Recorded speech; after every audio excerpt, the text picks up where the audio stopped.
By the summer of 2004, WrestleMania 20 was far gone in the distance, as both Raw and SmackDown had to pick up the pieces of the 2004 draft and make something interesting out of it, and boy did they.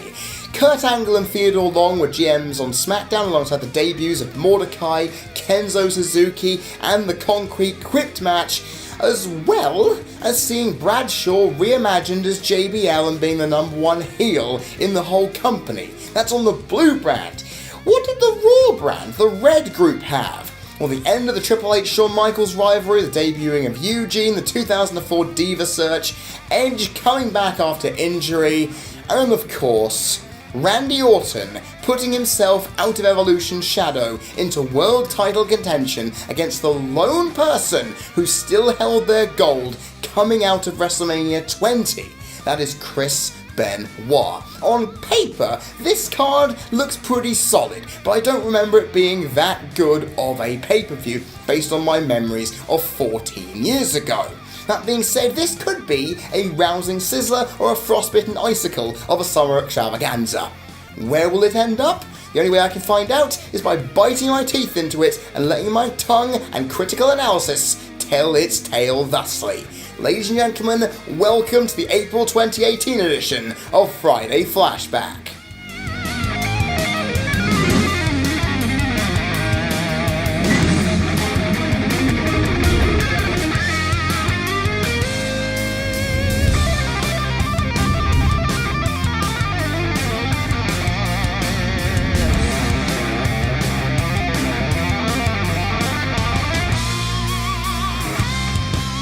Before I go into this review, I want to make something perfectly clear. I am not going to be reviewing the Diva Dodgeball segment, because while WWE would want to hype it up as an actual match, it wasn't anything like that. So if you want to re-watch this show and relive the titillation of watching grown women throw balls around, then by all means do so, because I am not going to touch that outside of this brief little opening segment, because there's no need to, and I'd rather get onto the 8 matches that were actually happening on this pay-per-view card.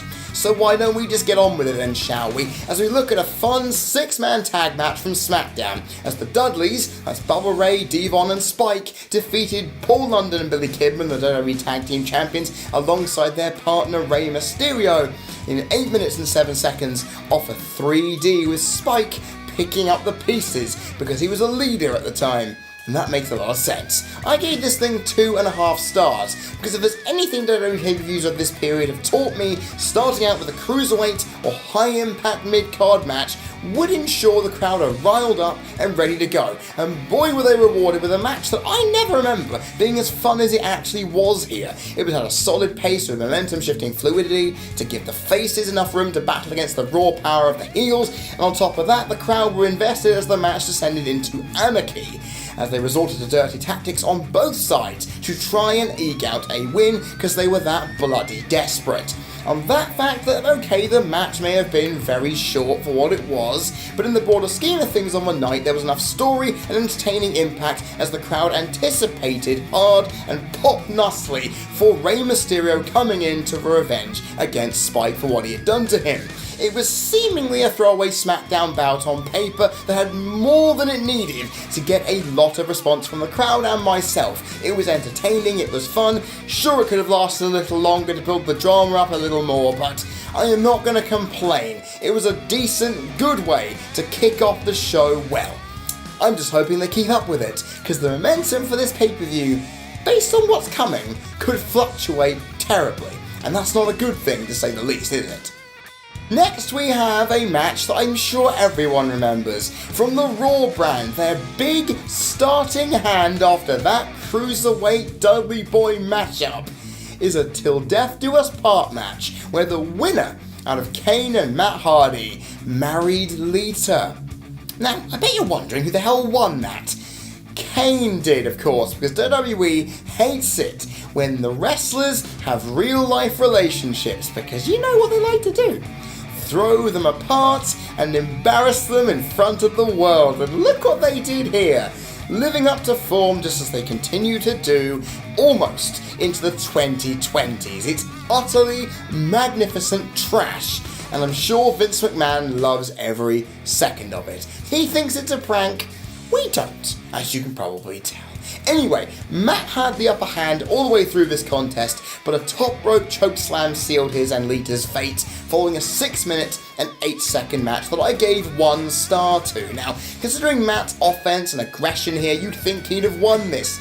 But no, the Big Red Machine did the minimal that he had to do to seal his victory, and take this storyline that was already insane, having Lita with the embryo of Kane's seed in her belly, and take it even more insane areas than you could possibly believe, because if you remember, Snitsky follows up from this, and oh my, that is so bad taste. The fact of the matter is, thankfully, this match wasn't completely terrible, thanks to what the older Hardy Bro brought from a story perspective, helping the pace. And okay, it wasn't the most amazing thing, and it went barely over 5 minutes, but the match did its job, and all that was surrounding it, while understandable, made it a very difficult match to watch. I still don't know how this storyline benefited anyone, but at least it managed to come through with a match that wasn't out and out terrible. At least Matt held his end of the bargain and showcased his brawling best with some decent moves on the outside too. And the fact that Kane hit a top rope chokeslam, which at the time, in 2004, was rare as hell to see, at least it gave us something to latch onto. I just wished that this match was not executed with all the storyline implications surrounding it, because Kane versus Matt Hardy in 2004 could have been a very good match, potentially a show stealer, if the David vs Goliath attitude to it was built properly. That being said, we got Lita having an abortion, Snitsky, and, oh Jesus Christ, Kane tombstoning a priest.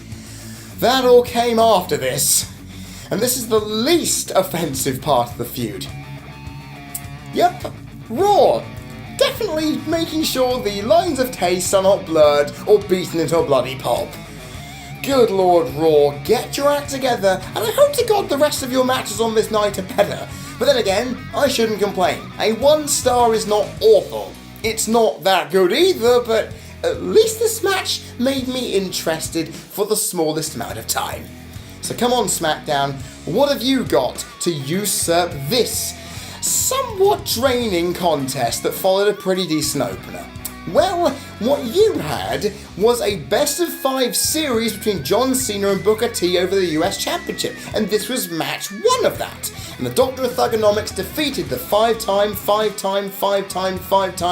WCW champion after an FU following 6 minutes and 26 seconds of action. However, ladies and gentlemen, in what may surprise you, I'm giving this match a 0 rating. You know why? Because there is a massive problem with any best of 5 or 7 or however many series matches that you have. It's often the first 2 or so matches that do not really matter. It's only when they both have victories on the board and tension builds and are something to play for that actually the victories and what happens in the contest actually hold some weight, as the wrestler can either draw out a massive lead and fight back to get victory, or it's a close run contest where the final battle means everything.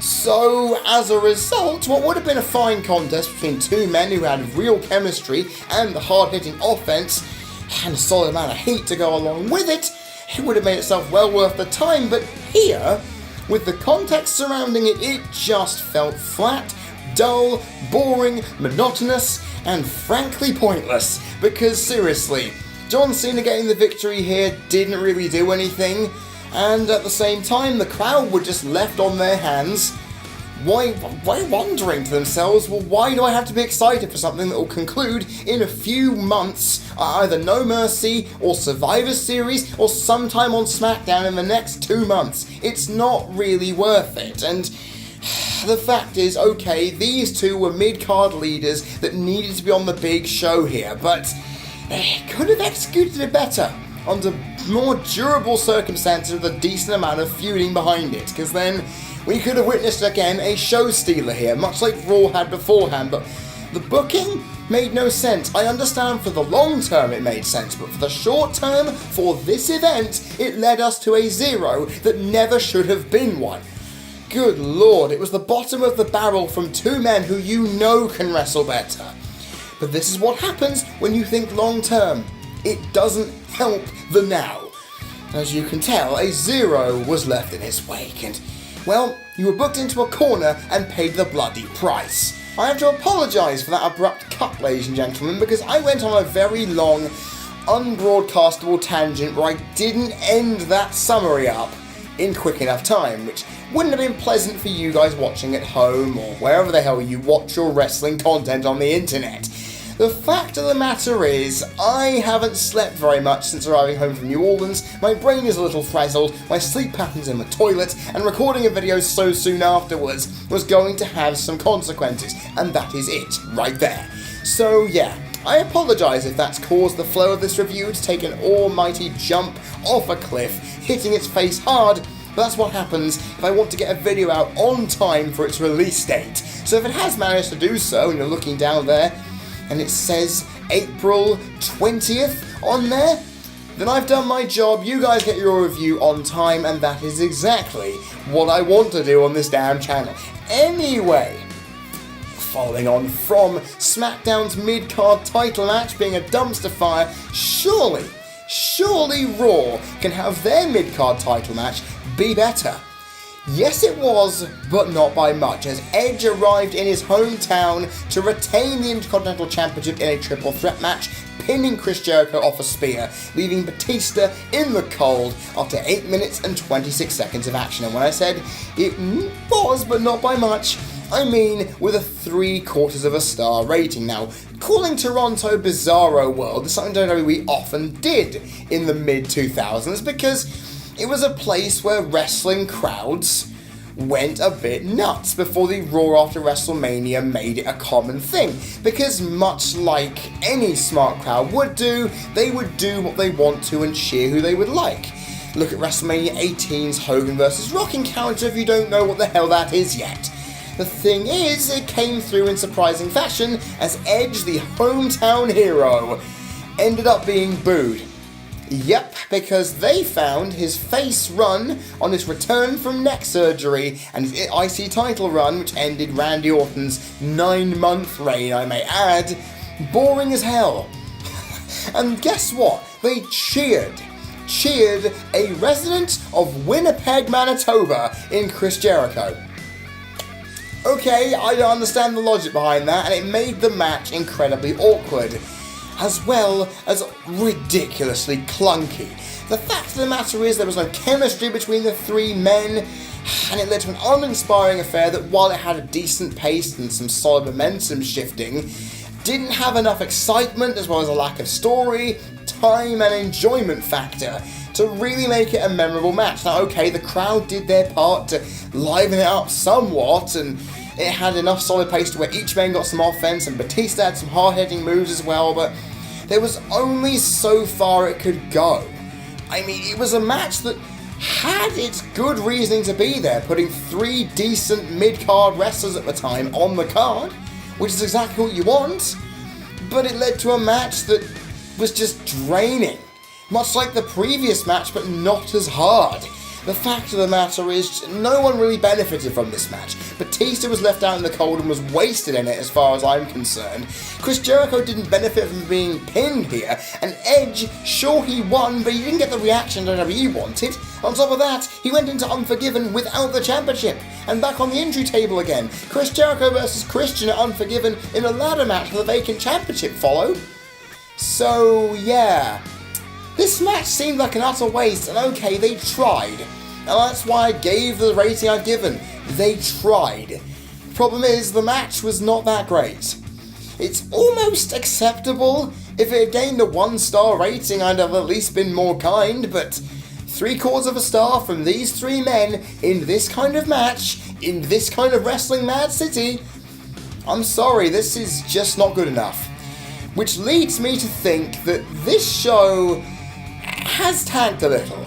My enthusiasm has gone a little, as well as the crowds, and I'm hoping there is a match to repair that trust. And oh boy, there is. SmackDown gave us Eddie Guerrero versus Kurt Angle, a rematch from WrestleMania, the lone rematch from WrestleMania to end up here. One feud they kept going, which is quite nice. The fact of the matter is, the Olympic gold medalist got revenge on Eddie by making Latino Heat tap in the ankle lock after a hard-fought 13 minutes and 37-second contest, which I gave 3/4 of a star to. No, 3/4. No, it's not. It's 3¼ star. I'm not making that mistake again. But who text up on the screen? I may be tired, but that's not going to bloody happen on my watch. 3¼ stars. Which to the observant and astute among you is the exact same rating I gave to their Mania 20 bout. Now, you may all say I have a habit of doing this, because the SummerSlam 2003 and WrestleMania 19 Brock Lesnar-Kurt Angle matches both received the same rating just about, and the WrestleMania 20 and Backlash triple threats for the world title on the Raw brand also got the same ratings. So you're thinking to yourself right now, I'm just lazy, or not daring to be critical enough. Well, here's the thing. This has been done for simple reasons. This match on the SummerSlam card had the aggression, relentlessness, body psychology from the get-go, and fluid pace that I was expecting from the WrestleMania bout, while the Mania bout had the crowd, the story of Eddie's cheating and rise up against a more dominant Angle, and of course, a better time usage. That nearly went 20 plus minutes at WrestleMania. This barely even crept under 15. So you can see what I mean.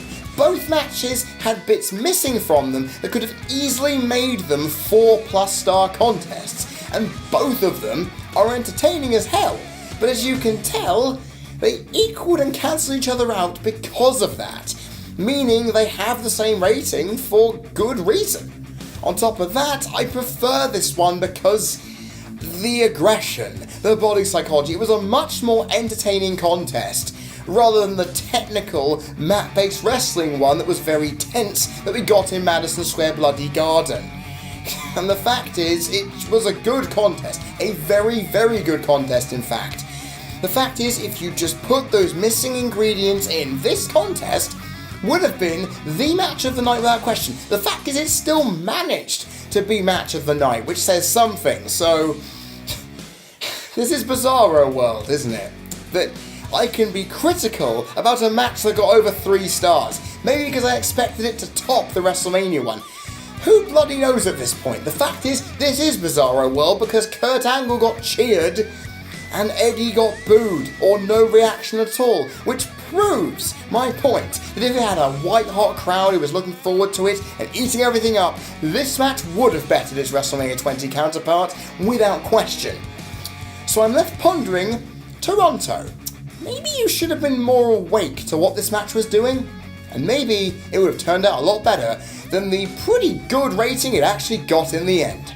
Following on from that, we had Triple H defeating Eugene off a pedigree following an unintentional distraction from a returning William Regal in a match that lasted an eye-watering 14 minutes and 6 seconds, where the crowd were once again, as they say, ass backwards, booing the face and cheering the dastardly heel, in a match where a rating of 2 stars may surprise many of you.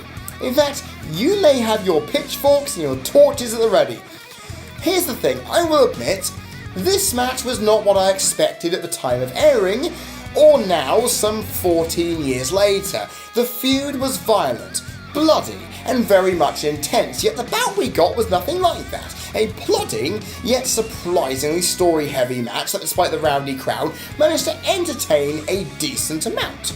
I would have liked it to be more aggressive and more blood-curdlingly violent than it actually ended up being, but you can't get everything you want. Now, as a person on the autistic spectrum, I should be offended by Eugene's portrayal by the great Nick Dinsmore, but his unique in-ring style of adapting other wrestlers' moves made him such an unpredictable loose cannon, and it was something that I just liked a lot in 2004, and now. Okay, I find the character offensive. Seriously, it is horrible if you want to portray a person with learning disorders and and things like that. You shouldn't treat them like child. It's horrible, and the character was terrible, but the in-ring abilities that the character gave was actually entertaining. And okay, the happy-go-lucky yet relentless babyface did manage to match up to the thuggish, demeaning and controlling heel with apparent ease, which I couldn't really believe. It made this match fun, despite the fact the crowd were not behind it, given Regal and Flair's later interaction within the confines of a solid back-and-forth momentum-shifting contest with enough story weaved in made it something they should have really stuck their teeth into. But they didn't. And that's surprising to me, ladies and gentlemen. And it went, okay, far too long, so I can agree with them there. This match should have not been given the amount of time. This was Triple H, an established main event talent going against a comedy wrestler at the time. So it seems wrong, but at least Eugene looked credible. At least he didn't lose looking bad, right? So I guess that's good for what they were going to do afterwards. I mean, on top of that, yes, like I've said, I wish this was much more violent. And it looked like we were going to get Regal getting a retribution against Triple H later down the line, but we didn't get that either.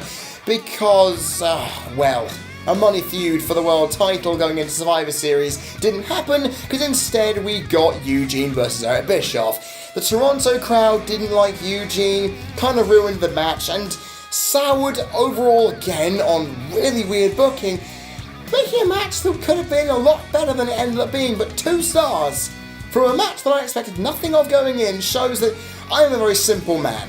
You give me something that's entertaining, I'll give it the rating it deserves, and 2 stars is good. 2 stars is good, ladies and gentlemen.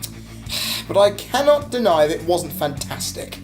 It wasn't bad. It was just there, below average. And I think that's fine from a match that really should have been a lot worse than it was. Oh well.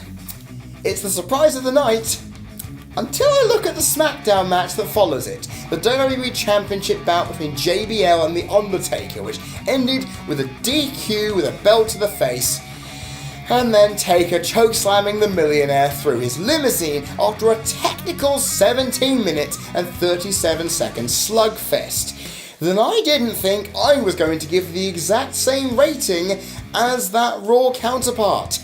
2 stars here.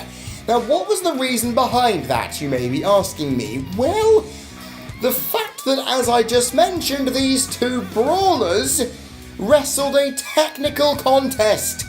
Yes, 2 slugging heavyweights worked a match mostly based on body psychology and interferences from JBL's Chief of Staff Orlando Jordan for pretty much its entirety. Good lord, and well, that was thoroughly entertaining from my perspective. You all know I love body psychology. When you work a body part and weave that into the story, oh yeah, that is my bread and butter. And I love it. I was not expecting it from this contest. And it kept up like others have on this night with a solid pace and back and forth momentum shifting action. And it went the distance that it needed to go to boot. But here is the problem: once you strip that away and piece its remnants together with a disinterested crowd who'd rather do the Mexican wave, or should I say the Canuck wave, rather than watch the match, what you have here is not the most spectacular of contests, but it still did great things with the very minimal story, because JBL won the title and just walked into Undertaker and the match was booked. It was all based on JBL's fear, but he took it to Undertaker like a boss. And okay, he cheated to get the DQ to happen, but at least it made sense. So the story on my rating factors got a 3.5, while everything languished in the 2s and 1s for everything else that followed. But as you can tell, I enjoyed this. It was unexpectedly entertaining on quite a decent level or 2. But here's the problem: the DQ finish, I felt, ruined it. This could have easily been, a 2.5, 3-star match if the finish was much more conclusive. It rubbed me the wrong way at the time, and it still does now, but the fact is they were setting up the main event for No Mercy, and they had to do it, but it felt rushed and over the top. That being said, saying that Taker and JBL looked good and matched each other is something that is a feather in both men's caps, ladies and gentlemen, and I was surprised to see how well this match aged, because I thought it was very boring and tedious when I was younger. Now, however, it's quite a nice, small little bottle of wine. It probably tastes a little foul, but the aftertaste of that is beautiful. So, with that being said, we've got a main event to get to now, because the crowd have been kind of on their hands, not really that interested in making it their own fun. Will the main event do its job and get them up on their feet? There's only one way to find out, and let's look at that in whatever detail I can bring to the table. And this match was one that I remember fondly. But did Randy Orton's World Heavyweight title win against Chris Benoit, returning for the second time in a year to main event a pay-per-view in his home country, become the match of the night? Well, I've already noted that it wasn't, so how good was it? Well, in my honest opinion, this 20-minute and 8-second main event has not aged as well as it may have done in 2004, coming in with 3 stars to its name. Now, this match had decent body psychology, solid mat wrestling, back and forth momentum, a respectful and interested crowd, and a good enough things here going on to where it was entertaining. So why have I rated a 3-star contest? Now that isn't a bad rating, that is a very good rating in fact. The fact is, I've rated it lower than many others have because of the pace. The pace, ladies and gentlemen. Thanks to a huge amount of arm and neck holds to showcase both men's technical skills and the working of said body parts, the match flowed well, but didn't have enough speed and momentum to get out of first gear, despite a flurry of pin attempts and high-impact moves dotted occasionally throughout to try and spice it up. Especially that diving headbutt suicide dive that hit the bloody barricade. Good God, I worry. Looking back and seeing the damage Benoit did to his head, that is bad. The fact of the matter is, though, all of that pace, sluggishly building to an anticlimactic endgame, where an RKO that literally came out of nowhere, as the catchphrase stated, ended the match on a very dull note, despite the historic connotations that it brought. The crowd was respectful indifference for most of it, even lacking in power for their fellow countrymen, provided a stumbling block as well, because they were into it, but more so for Orton, proving, just like many of the matches on this card, the crowd kind of hurt it. They hurt something that should have been really good. And the fact is, it was still really good, but a lot of people rate this 4-star and up. I would have done back in the day, but I look at this now and just think it's hurt way too much by trying to build a very tense match, making people think, can Randy Orton do it? Is he matching Benoit? Well, he did, and it lost the crowd a little. And that's not a good thing, I will say, because they saw it as inevitable. And it led to this contest not fulfilling the potential it had on paper, and, in retrospect, all of the high praise it's gotten. The fact is, it had the foundations and depth of a great contest, but it lacked the bite and resounding pace to take it into the higher echelon that many still do to this day. It was a good showing by both men, I'm not going to doubt that, but God, if it had the time and... Actually, screw it, it did. It was the second longest, or maybe was longest of the night. But if it had all of the things it could have had, this could have been amazing. But a 3-star match is not bad, but it should have been more. The bookers in this pay-per-view have annoyed me considerably, and that's not a good thing, I would say. And I have to mention one other thing before I end this pay-per-view with my final thoughts.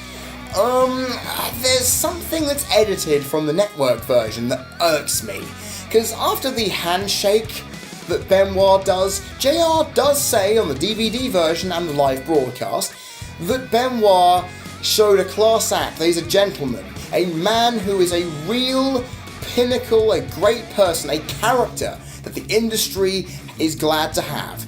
But of course, after the Benoit murder-suicide, they can't have WWE praising Benoit the man. They can praise his character that a story can utilise, and of course his in-ring ability in the context of the story and character as a whole.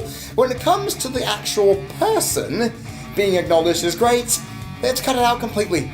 So then you just hear King going, "I'm surprised Benoit was man enough to have him shake hands." Really? That makes Benoit sound bitter and contrite. It just annoys me, and while the Mania victory and all the stuff surrounding that was kept, the fact this wasn't annoys me at so many levels. The fact is, I'm tired, and as you can tell, this pay-per-view left me quite tired as well. So, where does it end up on my scale? Well, it's now time to go to my final thoughts and see where this surprising show ends up. Considering that I really wasn't a big fan of this pay-per-view when it aired 14 years ago, I was entering this with quite low expectations, but I am left surprised because this show, despite its obvious failings, is a decent and entertaining night of wrestling to watch because it's aged surprisingly well. It was mostly consistent and decent on the wrestling front, despite the fact that all the matches were not living up to their own expectations, because a lot of them should have been a lot bigger. But when you've got a bizarro Toronto crowd who is very, very short and go against the status quo because they know they can get away with it, it's going to impact on any night, along with some random booking decisions. But the matches that I thought were rubbish back in the day, the Eugene and Triple H, the JBL and Undertaker, and actually the opening contest, ended up proving to be a lot better than I expected, and the main event, while disappointing, was still good, on top of the fact of an Angle Eddie Guerrero match that was on par with the match that came before it. Okay, there were a couple of duds in there, but that's not saying a lot, is it? There's a lot of good things on this show. It's a solid show from top to bottom, and okay, these matches all could have been executed in ways to make them all great. But here's the thing, hype can be dangerous, and I understand that they've all failed in their own unique way, but there's enough good things here to where me sounding bitter over the booking 14 years ago and my memories of that, and the fact I'm sleep deprived beyond all mention, the fact that I'm still coming out of the show with a smile on my face should be an indication that SummerSlam 2004 has aged pretty decently. It shouldn't be, because the card on paper looks and feels as dated as it could be.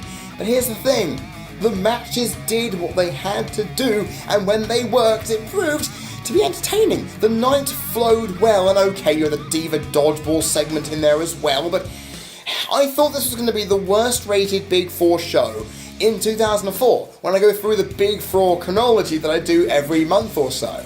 And the Royal Rumble in 2004 at the moment is the worst of them. This one turned out to be better as an overall consistent night of wrestling compared to WrestleMania 20. So yeah, that says a lot, ladies and gentlemen. This show is a lot better than I give it credit for in the past, and actually is a lot better than many will give it credit for now. It's an underrated show with some surprises in there that you really should watch again to be amazed by. And okay, the matches weren't all amazing, but there was enough good stuff for me to rate this a 6 out of 10. Yeah, it's pretty consistent, it's entertaining throughout for the most part, and the matches were of decent quality. For the most part too. What more can I say? I am left a little speechless by this show because I was not expecting to give it this.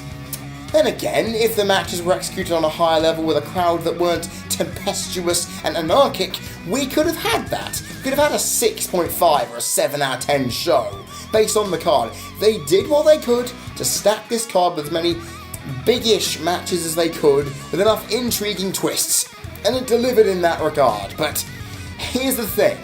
I have the 2004 Survivor Series to review in 2 months' time.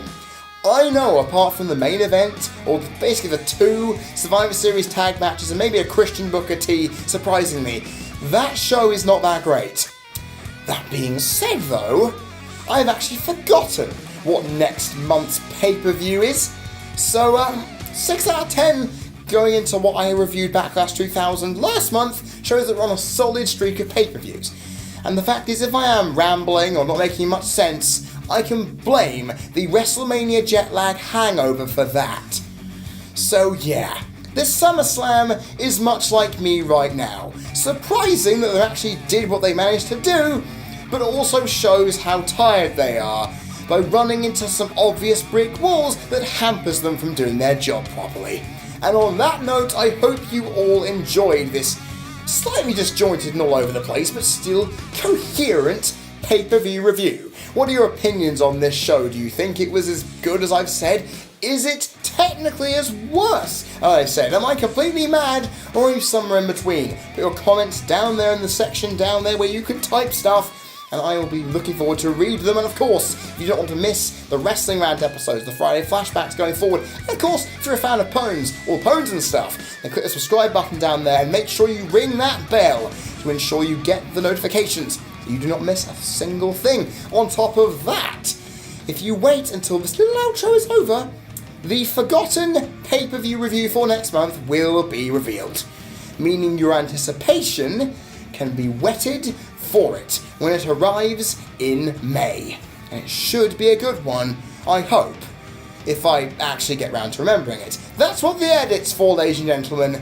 I need to go and lie down as I look at SummerSlam 2004 one last time and say, well, just when I thought you were going to be the black sheep of the family, you have surprised and wowed everybody. Even though you obviously had some bald spots. Ha to really show that it was a hard labour to get there. I have been Freddie Thomas, you've been people watching. This has been a Friday Flashback pay-per-view review for the CC Network, and I will see you all next time, when I've hopefully had some sleep, and I'm back to my regular self. But don't you worry, I will be, and you damn well know that. See you all next time. Here is next month's Friday Flashback pay-per-view and date. I hope your anticipation is going to be granted.